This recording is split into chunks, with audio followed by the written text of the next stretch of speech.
Hey everybody, Rob here at etrailer.com. Today we're going to be taking a look at the Pollak 7-way trailer connector on our 2000 Chevrolet Silverado. Now here's what our trailer connector is going to look like. It's going to provide us a 7-way at the back of our truck so we can have all the required lights to get down the road with our trailer. It's going to give us our clearance lights, our turn signals, our brake lights, and even our backup lights. Now, depending on the way your Silverado is equipped, it may or may not have a 7-way on the back.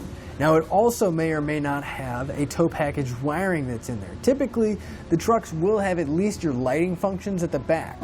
But in our case, ours only had the lighting functions. There was no 12-volt power source at the back, and there was no brake output wire. Now, those can be added easily later on to this 7-way, so you can put a brake controller and have a power source back here. But the way our truck came equipped, it didn't have those, so right now we're only running our lights through our 7-way. And like most 7-ways, it is going to have a spring-loaded door on it. So we're not going to have to worry about closing it and keeping all that dirt and debris out, because the door will close on its own and keep all that moisture and debris out of the connector inside. Now there's also a nice little weather stripping, so when it does close, it kind of seals it up, and we don't have to worry about rain getting in there and building up corrosion. Now, although that door and that gasket is going to help keep out that moisture, debris, and everything else, what is really nice is that the plug here uses a plug on the back of it. So if there was a lot of dirt, debris, or even corrosion building up on either side, we can remove this socket and replace that separately without having to do any kind of rewiring, because each side is available independently. So if one side gets messed up, we don't have to replace the entire unit. But now that we've seen what our 7-way looks like mounted back here and gone over some of the features, let's go over the installation process and show you where we found our wires in our Silverado and how to hook them up to our 7-way. The first step of our installation is going to be to find the factory wiring that's on our truck. Now typically, it's going to be above the spare tire somewhere, and it should just have blunt cut wires on there. We went in and pulled some of the slack down, but you're looking for a bundle of wires that looks about like this. Now there's also a couple clips that are holding the wire in place, but if you can get it down far enough to work with, you don't need to pull all those wires down.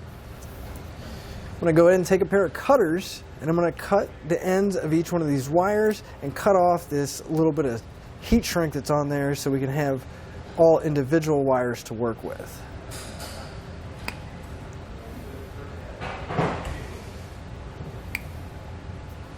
Now, usually there is a legend for the wiring.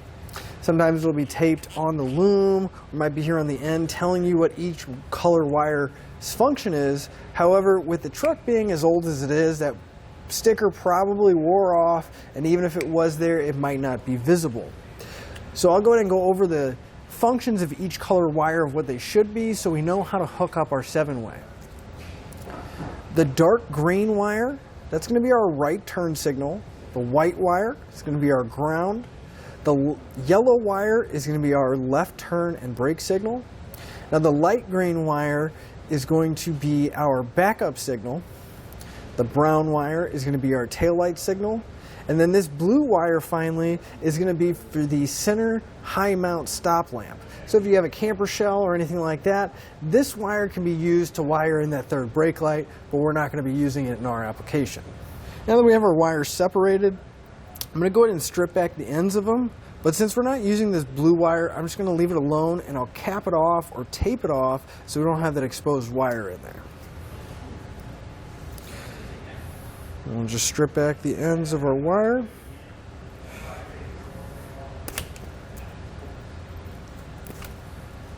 So then we want to grab our new harness, and I went ahead and stripped back all the wires except for the black and blue one, because again, we're not going to be using those in our application. Now we can just use the included butt connectors to start connecting our wires together. However, I'm going to be replacing these ones with some heat shrink butt connectors, just because these are going to give a little bit better protection, make sure any water doesn't get inside and build up corrosion. But we'll go ahead and start on the harness end. Just take our butt connector, slide it over one of our wires. In this case, we'll start with our white wire, which is the ground wire first. And crimp our connector in place.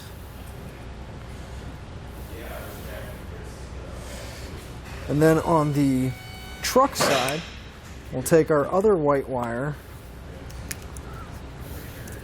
and we'll connect it into that butt connector. Now most of these are going to hook up color for color, but again, when we went over the functions on the truck side, that's how we need to hook them up, because we want to make sure that we're getting the correct signal back to our 7-way. On the truck side, if we find the yellow wire, that's going to be our left turn signal and brake light coming from the truck. However, this is not going to get hooked into the yellow wire on the harness side. This is going to go to the red wire. We're going to connect the two like that with another butt connector. But I'm going to go ahead and finish hooking all these up, and then we can go through all the functions and show you exactly how each one hooks up to each other. So once you have your wires hooked up, it should look like this. Brown wire coming from the truck should hook to the brown wire on our harness. The light green wire should hook to the yellow wire on the harness. The dark green wire should hook to the dark green wire on the harness. The yellow wire from the truck should go to the red wire, and then finally the white wire to the white wire. Now since these are heat shrink butt connectors, I'm going to use a heat gun to shrink them down. If you're using an open flame like a torch or a lighter, you should be extremely careful not to burn or char the wires or the connectors themselves.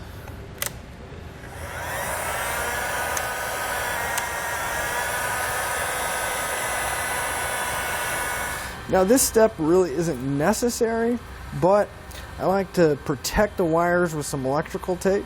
So I'll just take the whole bundle and start wrapping everything with some electrical tape till it's completely covered. That'll just help protect it a little bit since it is on the outside underneath the truck. So now we need to find a spot to mount our plug. Now, if you notice, we have plenty of room, or you might think you have room just to put your bracket just about anywhere.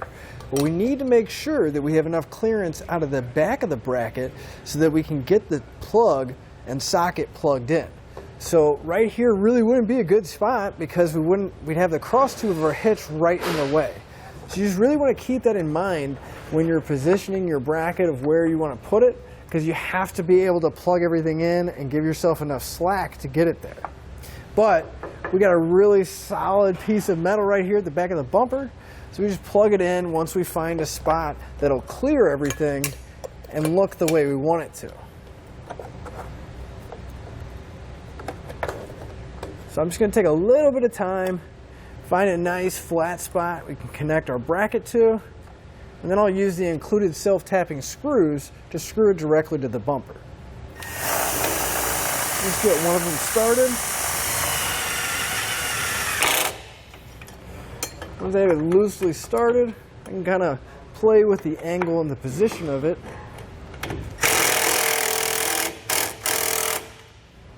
Get it nice and secure, then I can put the other one in place.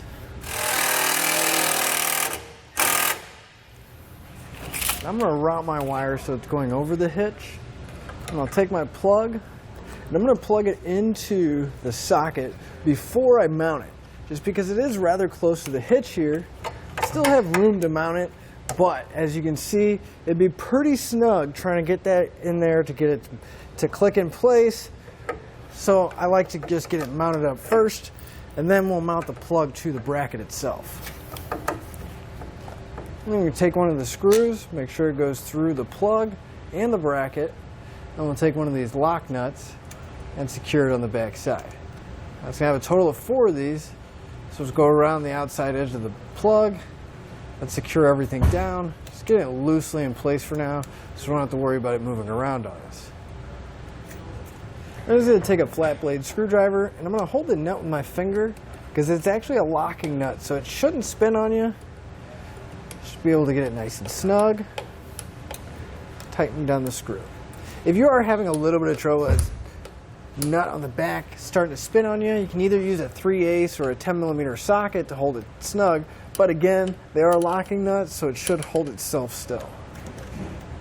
Now we can take some time. We'll go ahead and take all this excess wire, and I'm going to tuck it up and tie it up above the spare tire. That way it's not going to interfere if we ever have to take it down or put it back up, but it's also not going to be hanging down below the bumper, potentially catching on anything when we're driving down the road.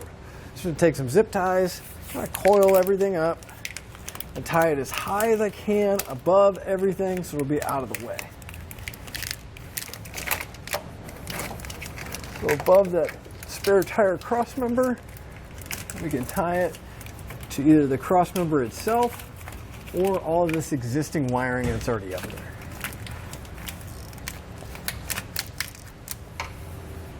Now the final step of our wiring is going to be testing it and making sure all the functions that we wired up work properly.